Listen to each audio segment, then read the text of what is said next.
विश्वं दर्पणदृश्यमाननगरी तुल्यं निजान्तर्गतं पश्यन्नात्मनि मायया बहिरिवोद्भूतं यथा निद्रया। यः साक्षात् कुरुते प्रबोधसमये स्वात्मानमेवाद्वयम् तस्मै श्रीगुरुमूर्तये नम इदं श्रीदक्षिणामूर्तये। सा दृष्टि सूक्ष्मलक्ष्या स्थिरचरविषया वासनास्पर्शशून्या सा दृष्टिर्दृश्यमुक्तं करणमिव परं सम्प्रसादैकरूपा।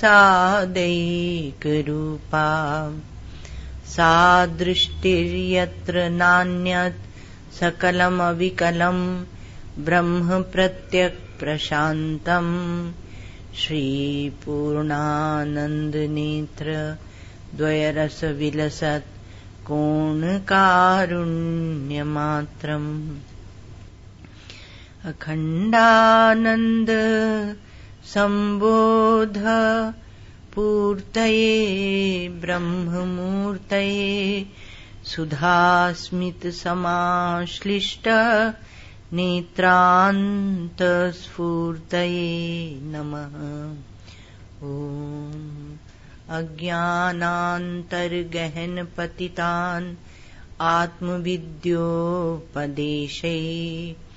त्रातुं लोकान् भवदवशिखा तापपापच्यमानान् मुक्त्वा मौनं वटविटपिनो मूलतो निष्पतन्ति शम्भोर्मूर्तिश्चरति भुवने शङ्कराचार्यरूपा। श्रुतिस्मृतिपुराणानाम् आलयं करुणालयं नमामि भगवत्पादं शङ्करं लोकशङ्करम्। नमामि भगवत्पादं शङ्करं लोकशङ्करम्। अशुभानि निव्राचष्टे तनोति शुभसन्ततिम् स्मृतिमात्रेण यत्पुंसां ब्रह्म तन्मङ्गलं परम्। अतिकल्याणरूपत्वात् सर्वकल्याणसंशयात् स्मर्तॄणां वरदत्वाच्च ब्रह्म तन्मङ्गलं विदु। कल चर्चा चल रही थी, ये अध्यास की चर्चा बड़ी पवित्र चर्चा है। आप कहेंगे जो भ्रम है, भ्रांति है, उसकी चर्चा कैसे पवित्र है। भ्रम को, भ्रांति को जब समझेंगे तब तो आप उसकी निवृत्ति कर सकेंगे। और ये कहाँ तक की निवृत्ति करती है वही अद्भुत है। अभी किसी ने प्रश्न आ जाया है कि झूठ क्या होता है और मिथ्या क्या होता है। तो कई बार सुनाते हैं जिसकी सापेक्षिक सिद्धि होती है वह मिथ्या होता है, सापेक्ष। और झूठ भी, ये मिथ्या जो है उसमें हम व्यवहार चलाते हैं, पर झूठ में व्यवहार चलाना भी कठिन हो जाता है। तो झूठ अर्थात नितांत असत है और मिथ्या ऐसे प्रारंभ में जिज्ञासुओं को समझाया जाता है, क्योंकि एक सत्ता का विचार है ये। तो सत्ता तीन होती है, तो एक प्रातिभासिक सत्ता, एक व्यावहारिक सत्ता, एक पारमार्थिक सत्ता। तो पारमार्थिक सत्ता का कभी अभाव नहीं है और व्यावहारिक सत्ता वो सापेक्ष और व्यवहार में चलती है। और प्रातिभासिक वह प्रतीति मात्र है, दीप्ति मात्र है। तो पहले जिज्ञासु को समझाने के लिए तीन सत्ता बताई जाती है। तो वो क्या 3 सत्ता है? पारमार्थिक सत्ता की जिसका कभी अभाव नहीं है, जिसमें ही दूसरी सत्ताएं सत्तान्वित हो रही हैं। और दूसरी सत्ता है व्यवहारिक सत्ता। वो व्यवहार मात्र के लिए आप उसको स्वीकृति देते हैं, और यदि किसी को व्यवहार से वैराग्य हो गया है तो उसके लिए वह व्यवहारिक सापेक्ष जो सत्ता है वह महत्व नहीं रखती है, वह प्रातिभाषिक हो जाती है। जैसे स्वप्न आप देखते हैं तो स्वप्न से जागने पर आपको मालूम है कि वह प्रातिभाषिक था स्वप्न, वहां का देश, वहां का काल, वहां की वस्तुएं प्रातिभाषिक थी। तो प्रातिभाषिक सत्ता वह आपके सामने देखते देखते ही वह असत हो जाती है, तुच्छ हो जाती है, झूठ हो जाती है, तो उसको झूठ कहते हैं। और काम चलाने के लिए सापेक्षता को लेकर व्यवहारिक सत्ता को मिथ्या कहते हैं। तो उसको नितांत असत या झूठ ना कह के मिथ्या कहते हैं। किंतु बोध होने पर सत्ता 2 ही रह जाती है, पारमार्थिक और प्रातिभाषिक। तो ये प्रश्न आया था इसलिए थोड़ा सुनाया। अभी जितनी एक किसी उपाधि को बीच में रखकर और तब हम देश और काल की कल्पना करते हैं। कोई एक वस्तु को पहले रख लेते हैं, जैसे स्वप्न में आप वहां स्वप्न में स्वप्न पुरुष बन जाते हैं, स्वप्न दृष्टा नहीं होते, स्वप्न पुरुष बन जाते हैं। स्वप्न दृष्टा तो वो है जो जागने पर कहता है कि स्वप्न झूठा था, लेकिन स्वप्न पुरुष वो है जो वहां पर प्रयाग कुंभ में गंगा नहाने जा रहा है भीड़ भाड़ में, और वो सोच रहा है कहीं हमें धक्का न लग जाए, कहीं हम गिर न जाए, और मौन होकर चलना है। मौनी अमावस्या को मौन स्नान होता है। तो वो जो स्वप्न पुरुष है वह अपने स्वप्न पुरुष के अस्तित्व को सच्चा मानता है, किंतु जागने पर वहां पर न वो देश है, न वह काल है, न वो वस्तु है। तो एक द्रव्योपाधिक एक व्यष्टि की जब उपस्थिति हो जाती है तब उसके चारों ओर काल आता है, देश आता है। देश काल जिसको हम इतना महत्व देते हैं, तो तब वहां पर आता है और वहां व्यवहार चलता है। अब समझ पा रहे हैं ना? क्योंकि थोड़ा सा कठिन है, पर आप ऐसे समझ के स्वप्न का दृष्टांत लेकर जो लोग स्वप्न से जागने के बाद उस पर चिंतन करते हैं उनके लिए सरल है। तो थोड़ा सा चिंतन करने सरल है। इसमें और कुछ मत जोड़िए कि घर छोड़ना है, कि वैराग्य चाहिए, कि स्त्री चाहिए, कि पुरुष चाहिए, इत्यादि इत्यादि, कि जाति उच्च वर्ण चाहिए, कि हरिद्वार चाहिए, कि ऋषिकेश चाहिए, ये सब मत जोड़िए। आप जहां हैं वहीं आप नित्य शुद्ध बुद्ध मुक्त ब्रह्म है। इतना सब अपने चारों ओर फैलाकर तो पुनः बंधन हो जाता है। तो इसलिए आप ये देखिए कि वो जो द्रव्योपाधिक जो व्यष्टि है वो उसके चारों ओर एक काल की कल्पना होती है, और उस काल की कल्पना से अनुमित समष्टि काल होता है।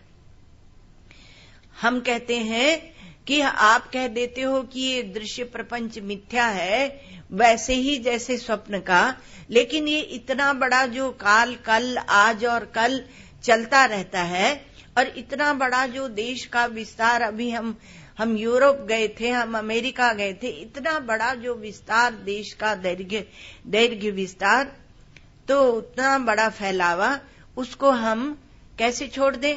व्यष्टि को तो ठीक है हमने बनाया अपना घर घरौंदा, लेकिन समष्टि तो ईश्वर ने बनाया। उस जो समष्टि जो ईश्वर ने बनाया है तो उसको हम कैसे छोड़ दें? तो जब आप अपने को जीव बनाते हैं तब ना आप सामने ईश्वर बनाते हैं। यदि आप अपने जीवत्व को काट सकते हैं तो ईश्वर आपकी आत्मा है, ईश्वर को काटना नहीं। कल किसी ने कहा कि आप कठोर बात सुनाइए, हमने कहा नहीं, जब ईश्वर के निषेध की बात आती है तो लोग समझेंगे कि नहीं समझेंगे, इस कारण से हमें थोड़ा सा भय होता है उस समय कि ईश्वर को तो पहले काट देंगे और जीवत तो मिटा नहीं। तो बात उल्टी पुल्टी हो जाती है। तो बात समझ पाएंगे कि नहीं, इसका एक वो होता है। तो समष्टि जो काल है, तो द्रव्योपाधिक व्यष्टि देश की कल्पना से अनुमित समष्टि देश है। अर्थात एक व्यष्टि में अब जैसे ये माइक को ले लें, फिर माइक के आगे पीछे उत्तर दक्षिण पूर्व पश्चिम आप बनाएंगे। उस दिन सुनाया था कि यहां से हिमालय उत्तर में है, लेकिन चीन में जब पहुंच जाएंगे तो हिमालय दक्षिण में। तो कोई एक बिंदु को स्वीकृति देकर तब आप उत्तर दक्षिण पूर्व पश्चिम बनाते हैं। पहले देश में अपने को स्थापित कर लेते हैं, तब उत्तर दक्षिण पूर्व पश्चिम बनाते हैं। तो वो ये जो देश के दैर्घ्य विस्तार की कल्पना है, समष्टि की कल्पना है, वो व्यष्टि को देखकर ही वह अनुमित होती है, अनुमान करते हैं। क्या आपने संपूर्ण देश के दैर्घ्य विस्तार को देखा? पूरा फैलावा आपने देखा, लेकिन आपके मन में यह कल्पना बैठी हुई है कि वह असीम है, वो बहुत बड़ा है। उसी प्रकार से क्या आपने काल के आदि अंत को देखा? नहीं देखा, लेकिन वो अनादि है, अनंत है, ये हमारी बुद्धि में एक कल्पना बैठी हुई है, आपकी बुद्धि में, समष्टि की बुद्धि में। लेकिन समष्टि आप व्यष्टि को सामने रखकर ही लाते। जब विचार करें तब अपने लिए करें, दुनिया भर के लिए हमें विचार करने की आवश्यकता नहीं। हम अपने अनुभव से चलते हैं, और समष्टि जो है वह भी हमने फैलाई है, हमारा ही फैलावा है।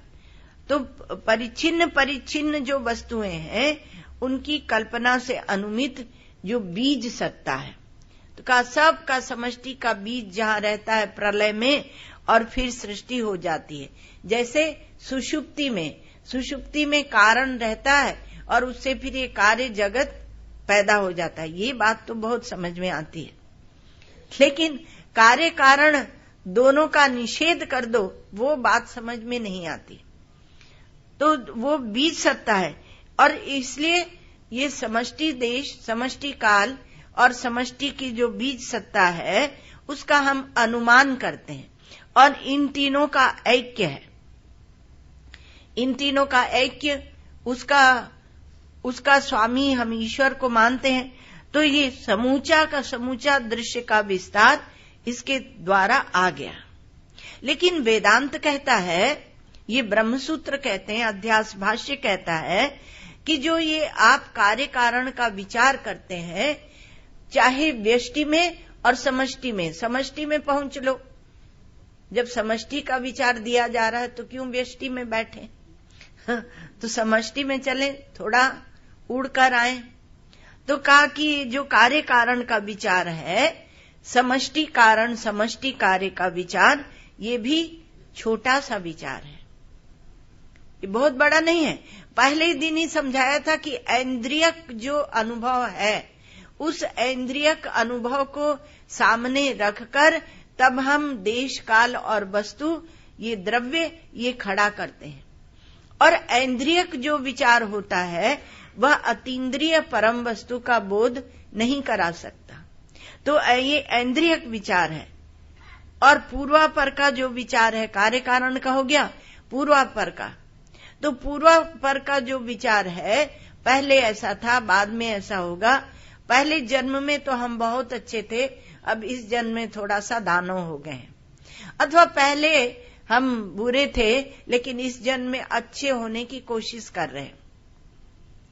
आगे का जन्म, कुछ लोग ऐसे मानते हैं, वो तो भी शास्त्रीय है, क्योंकि शास्त्रीय अध्यारोप है जो स्वर्ग नरक का, जन्म मरण का। जन्म मरण तो दिखता ही है, जो बिना अनुभव के।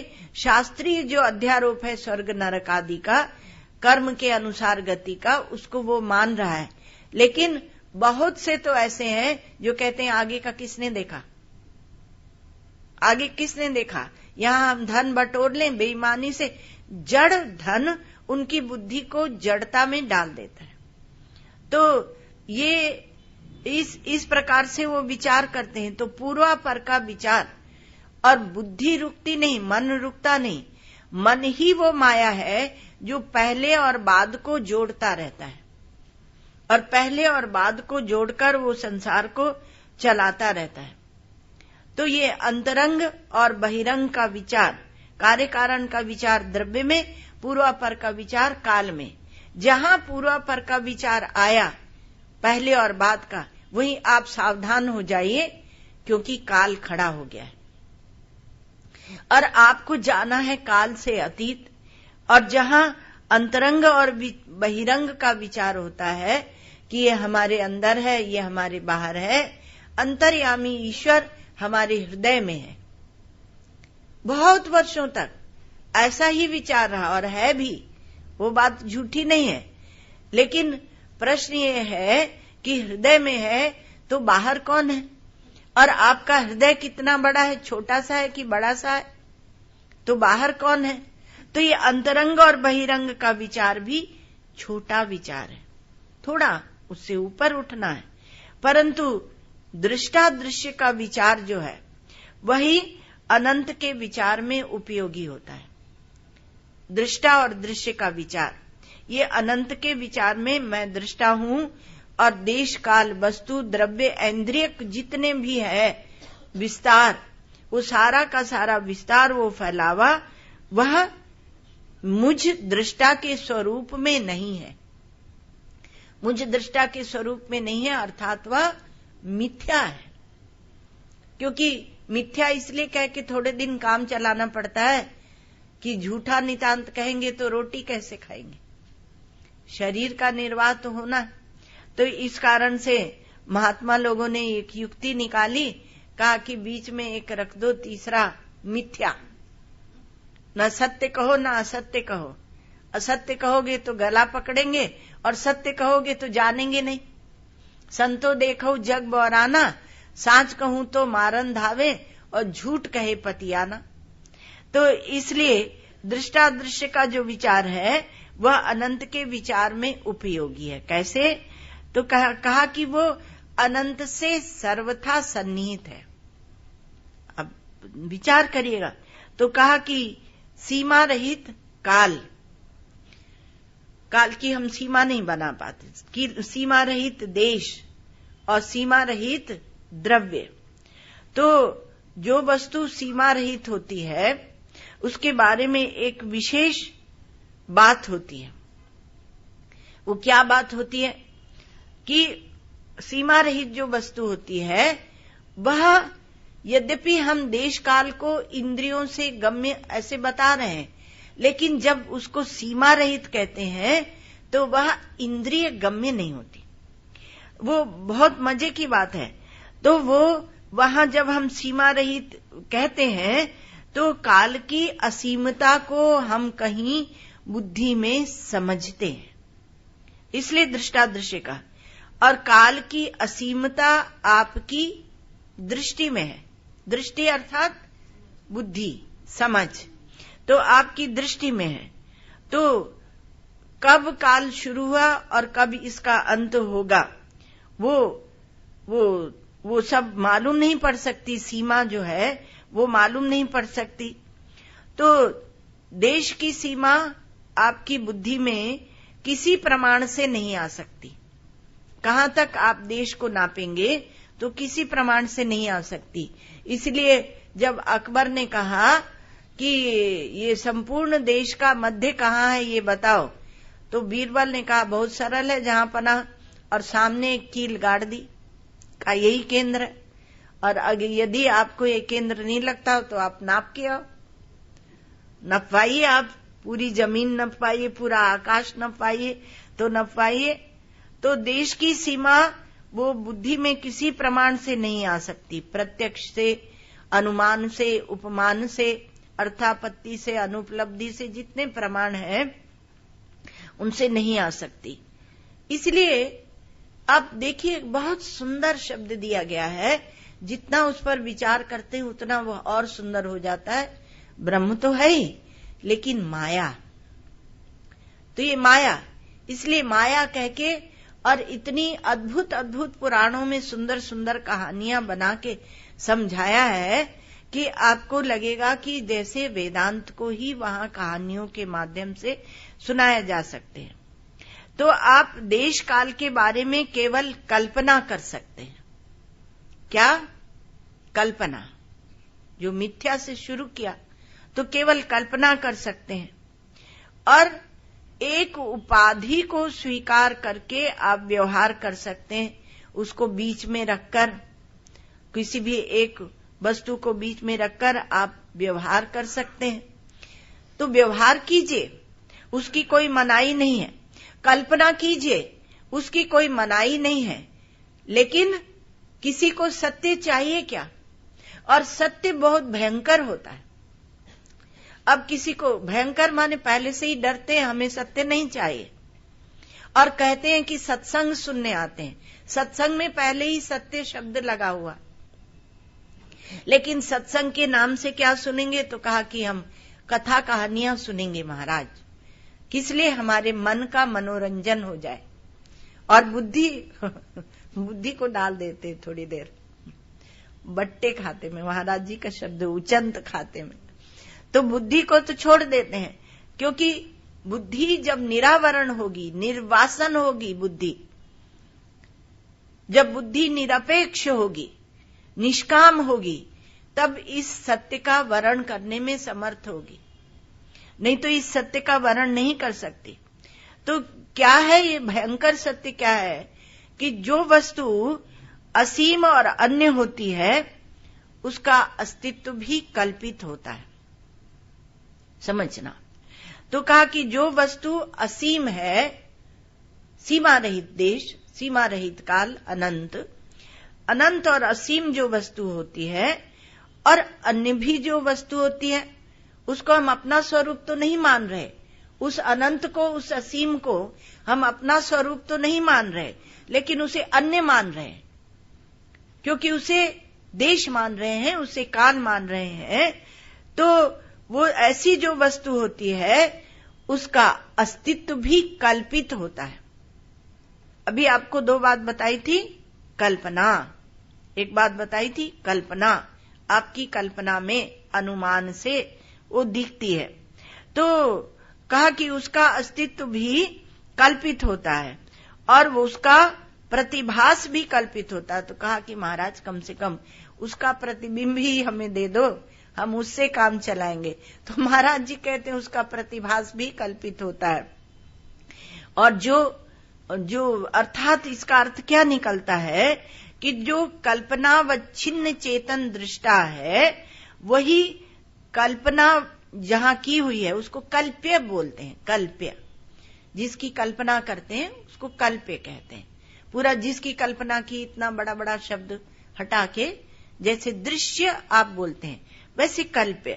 तो कल्प्य देश और कल्प्य काल, जो हमने कल्पना की वह देश और कल्प्य काल, और द्रव्य भी लाना चाहिए। तो और कल्प का बीजावच्छिन्न चेतन है, तो ये दृष्टा की कल्पना में है। अर्थात संपूर्ण जो देश काल वस्तु द्रव्य का जो विस्तार है वो आपके चेतन का विस्तार है, और उसको आप कह सकते हैं चित चमत्कृति, उसे आप कह सकते हैं माया, ब्रह्म की माया उसको कह सकते हैं। क्यों आपका विस्तार है? क्योंकि असीम देश की कल्पना, अनंत काल की कल्पना और समग्र समूह संपूर्ण बीजावच्छिन्न चैतन्य की कल्पना वो आपकी बुद्धि में है, आपके अंतःकरण में है। क्योंकि सारी कल्पनाएं, अथवा दो ले लो, देश काल ही पहले समझ लो, तो वो दोनों अंतःकरण में है। क्योंकि जिस देश में कल्पना है, रहती है, उसी देश में कल्प्य रहता है। ये पूरा जो देश का विस्तार है, वो देश का विस्तार कहां बैठा है? आपके अंतःकरण में।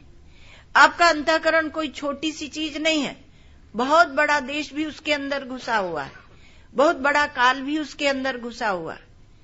हम क्या समझते हैं कि हमारे शरीर को इतना महत्व दे रखा है, और शरीर में बैठकर जब वेदांत सुनते हैं तो समझ में नहीं आता। तो शरीर के अंदर हम समझते हैं मन है, लेकिन मन के अंदर शरीर है। तो मन बुद्धि जो चेतन है, मन बुद्धि का जो विस्तार है, उसमें वो जहां जहां जाएगा वहां आपका अंतःकरण मौजूद है। इसलिए सृष्टि में कोई अच्छा बुरा नहीं है, अच्छा बुरा कोई नहीं है। हमारा अंतःकरण ही अच्छा बुरा की कल्पना करता है। कहा वो व्यक्ति बहुत बुरा है, बहुत बुरा है। कौन? कहा ये कांग्रेस पार्टी बहुत बुरी है, ये देश को लूट रही है। वो ठीक है, व्यवहार में आप चलाओ उसको, हमें उससे कोई ऑब्जेक्शन नहीं है। लेकिन जब आप वेदांत विचार करते हैं तब उसको भी, उस गठरी, उस पोटली को भी सिर में रख रख के और विचार करेंगे। तो अब ये देश काल वस्तु का निषेध कर रहे हैं, इसको कल्पना कह रहे हैं, और इसको कल्प देश, कल्पना देश ऐसे बता रहे हैं। और जो कल्पनावच्छिन्न चेतन है वो बता रहे हैं। लेकिन महाराज ये बताओ कि अभी पूरे राष्ट्र के चुनाव आ रहे हैं, उसमें इसका क्या उपयोग है? अब क्या उपयोग बताएंगे उसमें इसका? कोई हमारे श्री महाराज जी कहते कि हाथी से हल नहीं जुतवाया जाता। तो वेदांत का उपयोग है, एक बार आप समझ लेंगे तो सर्वत्र वह दृष्टि प्राप्त हो जाने से आपको स्पष्टता हो जाएगी। लेकिन जब तक आप समझते नहीं हैं तब तक इसमें अर्थवाद मत लाइए, इसमें फलश्रुति मत लाइए। फलश्रुति आती है तो आए और जाए। आप में इतना आपका बड़ा भारी वैभव, किसका वैभव? वैराग्य का वैभव, निष्कामता का वैभव, निरपेक्षता का वैभव, स्वतंत्रता का वैभव इतना बड़ा होना चाहिए कि उसके सामने आप इन वस्तुओं को कुछ गिने नहीं, इतना होना चाहिए। तो जिस देश में कल्पना है उसी देश में कल्प है। कल्प कौन? ये देश काल वस्तु आदि। और जो कल्पनावच्छिन्न है चेतन, वही कल्प से अवच्छिन्न है चेतन। वही चेतन कल्पना में है, वही चेतन, कल्पना क्या है? देश काल दैर्घ्य विस्तार आदि की, वही चेतन वहां है। तो कल्प जो है वो सर्व से कल्प, वो सर्व से अवच्छिन्न चेतन। जैसे कि आप इसको ऐसे समझिए कि रज्जु देश में जो सर्प से अवच्छिन्न चेतन होता है वो कहां होता है? रज्जु देश में नहीं होता वो, परंतु जहां अंतःकरण में सर्प की भ्रांति है, जहां अंतःकरण में दृश्य प्रपंच की भ्रांति है सर्पवत, तो जहां सर्प की भ्रांति है, सर्प की कल्पना है, वहीं पर वह चेतन है। तो कल्प से अवच्छिन्न जो चेतन है वो सर्प कल्पना देश में है। अब क्या हुआ इससे? यदि आप इतना समझ लेंगे, वो रज्जु सर्प का छोटा सा दृष्टांत, अंधेरे में रस्सी में सांप दिखता है, और वो सांप कहाँ है? कहा रस्सी में नहीं है। समझ में आ गई बात? बोलिए कि हाँ आ गई। वो कहाँ है? वो आपकी भ्रम भ्रांति बुद्धि में है। तो आपकी बुद्धि में, भ्रांति में, वो बुद्धि में बैठा हुआ है सांप, वहां नहीं है। उसी प्रकार से ये संपूर्ण देश काल दैर्घ्य विस्तार जितना दिख रहा है, ये दृश्य प्रपंच, ये कहाँ है? ये किसी बाहर, क्योंकि संपूर्ण देश को ही कल्प कर दिया, संपूर्ण काल को ही कल्प कर दिया। अब बाहर कहाँ आप जगत प्रपंच को बिठाने जाएंगे? वो कहाँ गया? आपकी बुद्धि में जो भ्रम है उसमें है, कि आपकी बुद्धि के भ्रम में है।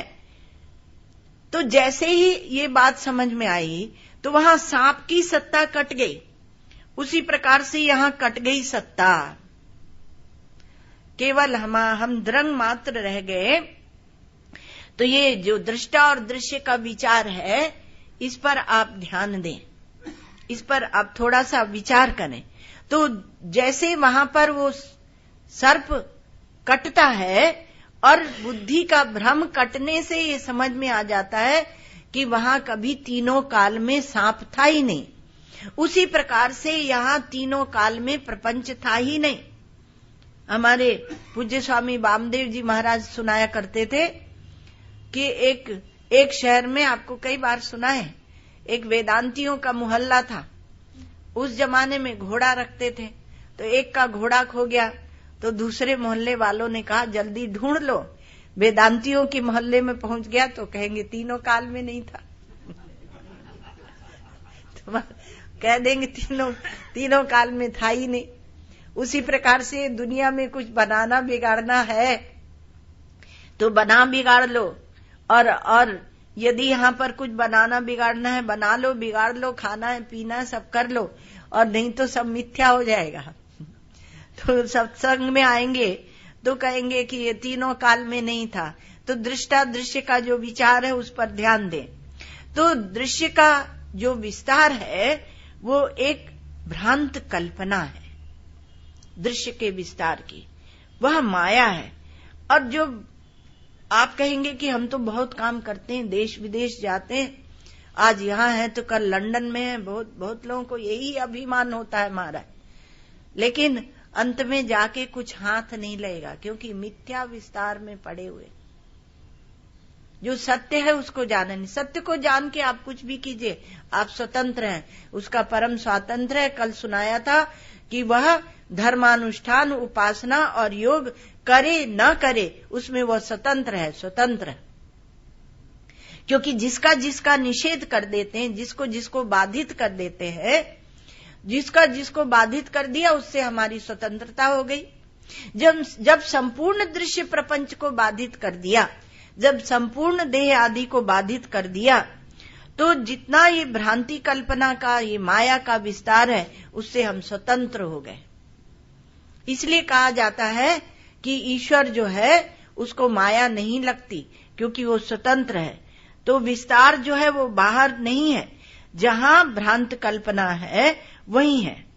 तो दृष्टा की दृष्टि का ही विस्तार है, और दृष्टा की दृष्टि का विस्तार है, अर्थात वो चेतन मात्र है, दृंग मात्र है। आप स्वयं जो दृष्टा है वो यही है। तो ये सब क्या है कि सत्ता का सब खेल है, सब कल्पना है, सब कल्पना है। और सत्ता को आप अगर समझ जाते हैं, आप बोलते हैं ना किसकी सत्ता आएगी, वो सत्ता में आते ही बदल जाते हैं महाराज। और वो उन सत्ताओं पर मत जाइए, जो परमार्थ सत्ता है, जो वास्तविक सत्ता है, उस सत्ता को देखना चाहिए। और जितना इस देश में इस परमार्थ सत्ता को देखने वाले हो जाएंगे, उतना ही देश क्यों कहो, पृथ्वी कह लो, ब्रह्मांड कह लो, उतना ही आपको दृष्टि मिल जाने से ये सब जो झूठा विस्तार है, जो सब सत्ता का खेल है, परमार्थ सत्ता में पहुंचने से इसकी कोई सत्ता नहीं रह जाती। तो कार्य कारण का भाव, दैर्घ्य विस्तार का भाव, कार्य कारण का भाव द्रव्य में होता है, दैर्घ्य विस्तार का भाव, पूर्वापर का भाव भी सच्चे हो सकते हैं, परंतु केवल दृश्यत्व मात्र से। मतलब आप जब विचार अभी शुरू किससे किया था कि दृष्टा दृश्य का जो विचार है वह सच होता है, वह ज्यादा परमार्थ सत्य के हमें सन्निकट ले जाता है। किंतु जो कार्य कारण का भाव है, विचार है, दैर्घ्य विस्तार का भाव है, पूर्वापर का जो भाव है, वो सच्चे हो सकते हैं, किंतु अर्थात उनमें हमारी सच्चाई की बुद्धि हो सकती है। ये करते ही आए हैं हम अभी तक। जब बिना विचार किए अविचारित ही जीवन चलता रहा, बिना विवेक किए अंधेरे में जीवन चलता रहा, बिना सत वस्तु का विचार किए, सत्संग किए बिना चलता रहा, तो ये कार्य कारण का भाव हमें बहुत अच्छा लगता है। हाँ महाराज, बीज से वृक्ष हुआ, वृक्ष से बीज हुआ, ये बात हमें समझ में आती है, ये समझ में आती है। और बहुत लंबा देश, वहां गए तो वहां तो जमीन ही जमीन थी। यहाँ मुंबई में तो जमीन ही नहीं मिलती। एक माता बोल रही थी कि हम 1 फुट में खड़े हैं बंबई में, तो वो कितने लाख, जो भी लाख का होगा, हमें हिसाब आता नहीं, हिसाब में बहुत गणित में कमजोर, हिसाब किताब याद नहीं रह जाता, संख्या तारीख कुछ नहीं। तो कहा कि एक उसमें हम खड़े तो, और वहां गए थे तो बहुत बड़ा, इतनी बड़ी बड़ी जमीन और सस्ती मिल रही थी। तो ये क्या है, दैर्घ्य विस्तार का भाव है। और पूर्वापर का पहले ये था, बाद में ये है। ये हमारी बुद्धि में इनके प्रति एक सच्चाई बनी रहती है जब इसी का विचार करते हैं। बहुत समय हम इन्हीं सब विचारों में लगा देते हैं, लेकिन जो केवल दृश्यत्व मात्र है से सिद्ध है जो वस्तु, उसका जब विचार करते हैं तो उसके सिद्ध होने में संदेह है। क्यों संदेह है? क्योंकि जैसे स्वप्न में, जैसे माया माने जादू की खेल में, जैसे गंधर्व नगर के पदार्थ भी दृश्य होते हैं पर सत्य नहीं होते। उस दृश्य में जब हम अपनी उपयोगिता लगाते हैं तब वो थोड़ा ठोस होने लगता है, नहीं तो वो दृश्यत्व केवल किसी वस्तु को सत्य सिद्ध नहीं करता है। दिख रहा है। आप रोज का टीवी देखते हैं, पहले तो सिनेमा का दृष्टांत दिया जाता था, अब तो रोज घर में ही बैठे आप सिनेमा देखते हैं, तो वो क्या सच होता है? और जो आदत पड़ी हुई है दृश्य को सच मानने की, तो उसको भी सच मान लेते हैं। एक लड़की है, वो कहती है कि मुझे ये वाले सीरियल में जो ऐसा लड़का आता है, ऐसे ही लड़के से ब्याह करना है। तो क्या है, इसी प्रकार से कोई बोलेंगे रुको हम बताते हैं उसमें कैसी सीढ़ियां बनी हुई हैं, उस सीरियल में वैसी सीढ़ियां हमें चाहिए। घर में कहो, आश्रम में कहो, आजकल तो आश्रम भी बहुत सजाने की प्रतिस्पर्धा चल गई, तो कहा हमें ऐसा चाहिए। तो जब कुछ चाहिए तो आपको दृश्य बड़ा ठोस लगने लगता है, और उसी प्रकार की वस्तु को जब अपने घर में ऐसा ही हमें वस्त्र चाहिए। तो ऐसा हमारे एक स्वामी जी हैं, बहुत कठोर है, गुरु भाई है, बहुत कठोर है। तो वो पंजाब में रहते हैं, तो वो बोलते हैं कि ये सब क्या है, बहुत कठोरता से बोलते हैं, ये सब क्या है, ये सब जो परोसा जा रहा है, ये सब पोस्टर में और टीवी में और ये सब में क्या है, ये सब प्रच्छन्न वेश्याएं हैं, वेश्याएं ऐसे बोलते हो। और उन्हीं वेश्याओं की हमारी माताएं बहनें नकल करें, इससे बड़े और दुख की क्या बात हो सकती है। प्रच्छन्न छुपे हुए रूप में वो सब वेश्याएं हैं वो ऐसे, क्योंकि अपने को प्रस्तुत करना, प्रस्तुतिकरण, वो प्रस्तुतिकरण का जो अभिमान है वो हमारे जीवन में व्यभिचार लाता है। सरल रहना चाहिए मनुष्य को, सरल।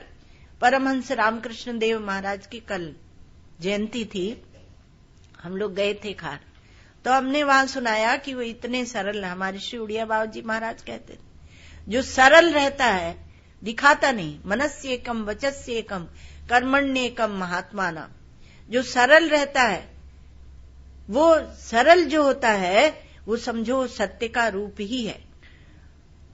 तो एक बार क्या हुआ कि वो बैठ के मच्छरदानी के अंदर और भजन कर रहे थे। मच्छर बहुत थे गंगा किनारे, तो भजन कर रहे थे। गांव के लोग आए, बहुत भीड़ की टोली आई। चलो परमहंस जी के, बंगाल तो बहुत भावुक प्रदेश है, तो परमहंस जी के दर्शन करेंगे। दर्शन करने आए तो देखा वहां पर कि वो तो मच्छरदानी के अंदर बैठ के भजन कर रहे हैं। तो गांव के लोगों की धारणाएं, कुछ उसमें मूर्खता का पुट तो होता ही है। तो उन्होंने कहा ये क्या परमहंस, ये तो मच्छरदानी लगाए हैं। अभी अंदर बैठ के अपना जप ध्यान कर रहे थे तो सुन लिया, और वो गांव के लोग चल दिए। तो दौड़ के आए और बोले सुनो तुम लोगों को एक बात बताऊं, मेरे पास एक नई छतरी भी है। जब धूप लगती है, वर्षा होती है, तो मैं छतरी लगाता हूं, और मेरे पास एक जोड़ी नए जूते भी है। हाँ, तो अब शिष्य लोगों ने सुन लिया, बोला आप क्या बात कर रहे थे? बोले हम उन्हें ऐसे समझा रहे थे। तो कहा ऐसे में तो वो लोग आपको, शिष्यों ने कहा, सेवकों ने, ऐसे में तो वो लोग आपको परमहंस नहीं मानेंगे। तो उन्होंने कहा तो क्या होगा? तो कहा श्रद्धा उनकी टूट जाएगी। तो श्रद्धा, परमहंस देव ने कहा कल टूटती हो तो आज टूट जाए। कब तक उस श्रद्धा को हम बचा बचा के रखेंगे? वो कल टूटती हो तो आज टूट जाए। तो ऐसा कि आप जो विचार करते हैं, दृश्य का लेकर जब विचार करते हैं तो वो उसमें क्या है, जैसे दृश्य कभी सत्य ही हो ये जरूरी नहीं है। ये विचार की शैली है। लोग कहते हैं दृश्य दिखता है इसलिए सच है, और हम लोग कहते हैं कि दृश्य है इसलिए वो सच नहीं है, क्योंकि स्वप्न के दृश्य भी दृश्य होते हैं, माया के दृश्य भी दृश्य होते हैं जो आप देखते हैं, गंधर्व नगर के पदार्थ भी दृश्य होते हैं, पर सत्य नहीं होते। तो संपूर्ण दृश्य पदार्थ अपने देश और काल सहित जो अन्यत्र भासते हैं वो वास्तव में नहीं है। संपूर्ण दृश्य जो पदार्थ हैं वो भासते हैं किसके साथ? अपने देश के साथ, अपने काल के साथ, उस कल्पना को साथ। वो वास्तव में नहीं है। वास्तव में नहीं है माने बाहर नहीं है वो।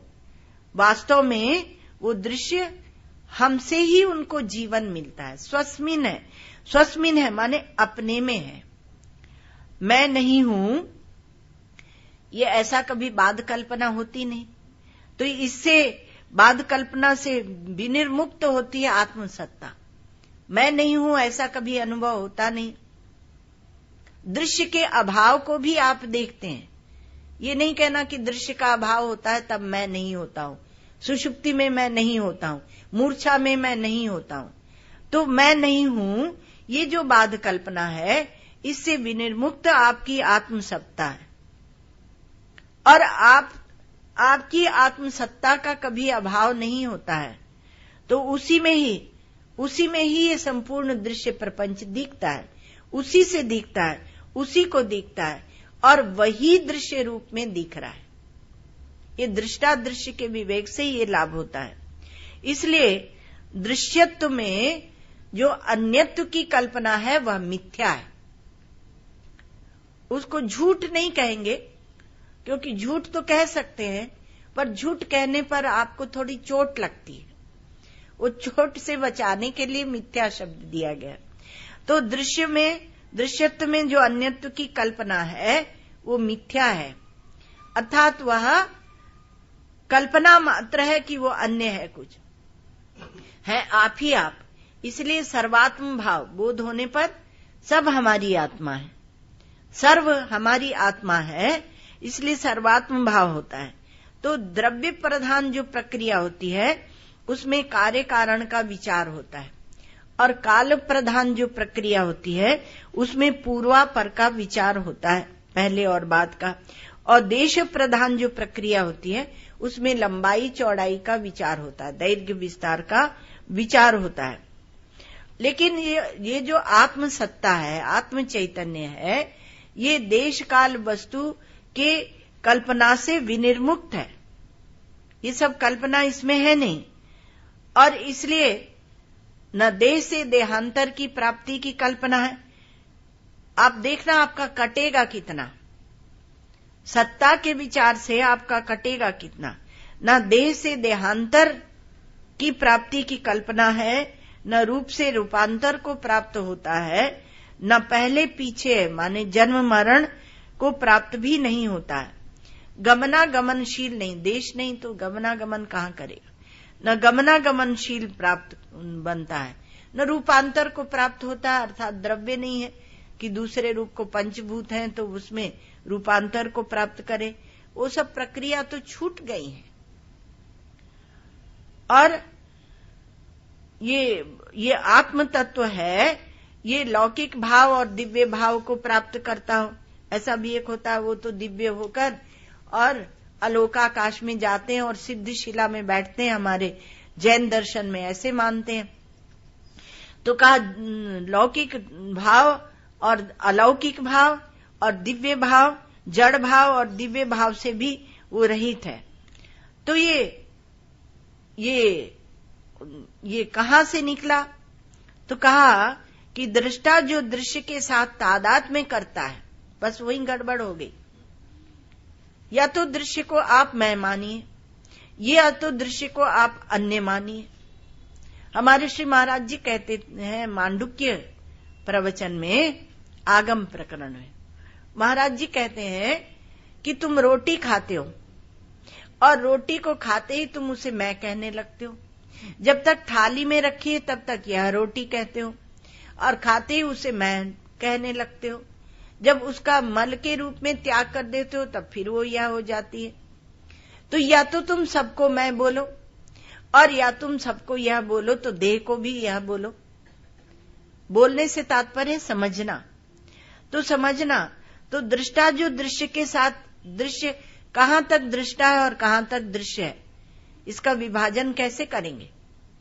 तो इसका विभाजन दृष्टि के साथ तादात्म्य करता है। इसी से सब ये पूर्वापर की कल्पना, दैर्घ्य विस्तार की कल्पना, कार्य कारण की कल्पना, ये सब निकल जाती हैं।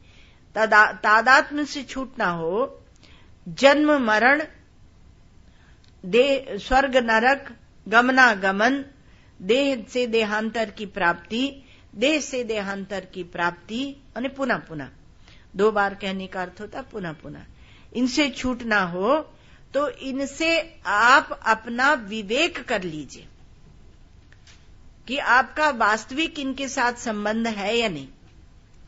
आपको अभी सुनाया था कि एक लड़की जो टीवी में दृश्य देखता है उसको सच्ची मानकर तादात्म्य कर रही है। तो ये तादात्म्य करने की, तादात्म्य अध्यास उसे कहते हैं। तो ये अध्यास का हमारा स्वभाव बना हुआ है। और विवेक क्या है? अध्यास की निवृत्ति है। तो विवेक कर लीजिए। इसीलिए अध्यास की सिद्धि कर रहे हैं। इसके लिए नहीं कह रहे हैं कि आप जुड़े जाके दृश्य से, किंतु दृश्य से अपने को पृथक कर लें। यदि दृष्टा में यह सब प्रतीत होता है तो शुद्ध स्वरूप के अज्ञान से ही सब कुछ प्रतीत होता है। दृष्टा में यह है नहीं। प्रतीति का अर्थ ही होता है दृश्य, केवल दिखता है, और उसका जो प्रकाशक और अधिष्ठान है वो दृष्टा आप हैं। संपूर्ण दृश्य के प्रकाशक आप हैं और इसके अधिष्ठान, जिस आधार में ये संपूर्ण दृश्य टिका हुआ है, वो भी आप ही हैं। आपका ही अंतःकरण है, आप स्वयं हैं। दृष्टा में यदि कहां खड़ा होता है, दृष्टा में पूछ लिया किसी ने कहा, तो कहां जैसे ही पूछा तो देश खड़ा हो गया और वो दृश्य हो गया। और दृष्टा में पहले हम कहां से आए हैं ये विचार करें। कल कुछ लोग बोल रहे थे वहां खार में, हम कहां से आए हैं विचार करें। अब देश खड़ा कर दिया। अब देश खड़ा कर दिया तो पूरी माया खड़ी हो जाएगी। अपने में सब कुछ नहीं है, अपने स्वरूप में कुछ नहीं है, और बिना इसके आप क्या रह सकते हैं? इसमें गमनागमन, स्वर्ग नरक, दुख रूपता, सुख रूपता, दैर्घ्य विस्तार, जन्म मरण, कार्य कारण, ये सब दृश्य में है। और आप में केवल अध्यास के कारण प्रतीत होते हैं। वास्तव में इनकी कोई स्थिति है नहीं, अध्यास से प्रतीत होते हैं। इसलिए दृष्टा दृश्य के द्वारा आप सत्य और मिथ्या का विवेक करें। और सत्य और मिथ्या का, एक सत्य होगी वस्तु, एक मिथ्या होगी, और जो मिथ्या होगी वो सत्य से पृथक नहीं होगी। अर्थात सत्य अद्वैत होकर रहता है, अद्वैत एक अद्वितीय। तो उसके विवेक से, अधिष्ठान और अध्यस्त के विवेक से, एक वस्तु अधिष्ठान है जैसे रज्जु और एक अध्यस्त है जैसे सर्प, उसके विवेक से और अधिष्ठान और अध्यस्त के विवेक से और सत्य मिथ्या के विवेक से, सत्य है कौन? स्वप्न दृष्टा, और मिथ्या है कौन? स्वप्न पुरुष।